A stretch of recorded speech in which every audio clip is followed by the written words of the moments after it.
Welcome to Coffee Break with Queenie, your daily sip of tech talk and AI buzz.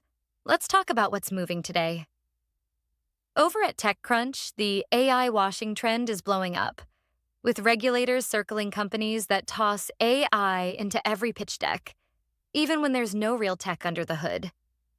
Meanwhile, enterprise AI adoption is hitting all-time highs, with large retailers signing up for Anthropic's Claude and Google's Gemini for real-time market analysis and automated supply chains.